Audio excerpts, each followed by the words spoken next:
Good morning, class. My name is Eduardo Diaz, and today I will be presenting my informational speech. There is my audience right there. So let's get started.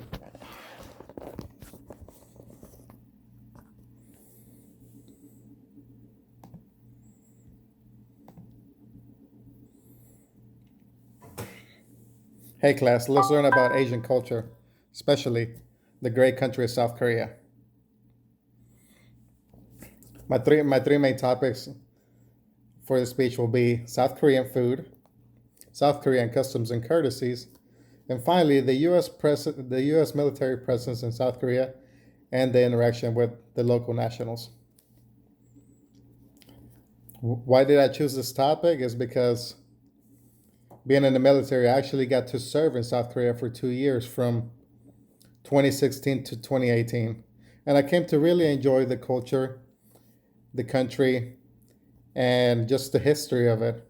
It was a great and wonderful time. So first, let's talk about South Korean food. According to snack.com, South Korea is one of the biggest consumers of garlic in the world. I came to know this firsthand as we try to eat a lot of traditional South Korean food, especially Korean barbecue, which was delicious. Another thing is that Koreans love their side dishes, or as they call them, barchan. They tend to have a lot of them, especially in restaurants. They could range from 5 to 12 side dishes at a time, just depending on the location and the restaurant. Finally, Koreans like to use metal chopsticks instead of wooden ones. Yes, that's I found it odd at first, but they're actually quite nice. Now, a little bit about South Korean customs and courtesies. Bowing is a traditional and courteous way of greeting someone.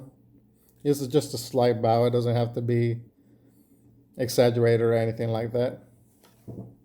Your left arm supports your right arm, your right arm when you're shaking hands with someone, or to show a sign of respect as you hand them something. It'll be something like this. Just it's just a show of respect, especially to elders. According to global.com, Koreans are very generous and often like to give gifts. I know this firsthand because they would always try to give my daughters snacks or oranges or any type of fruit that they may have had, which they always had. They always tended to have oranges and mandarins with them. Here are my note cards. Finally, let's talk a little bit about the U.S. military presence and the interaction with the Korean nationals. According to Routers.com, there are approximately 28,500 military troops currently stationed in South Korea. It is a shared alliance, but it does have some opposition from Korean nationals, and I witnessed this firsthand by watching some very peaceful protests around some of the military bases. They didn't happen quite often, but they did happen every once in a while. Finally, let's talk about the DMZ. I personally got to visit the DMZ, or the militarized zone, as they called it, that overlooks North Korea. And it was a very fascinating experience, and it taught me a lot about the history of both countries and the war that they waged, which the United States was a part of. I really came to enjoy South Korea as a country overall and do miss it sometimes. Hopefully, one day I'll get to go back again. In conclusion, today I've talked about South Korean food, South Korean customs and courtesies, and then the relationship that is shared with the United States and its military.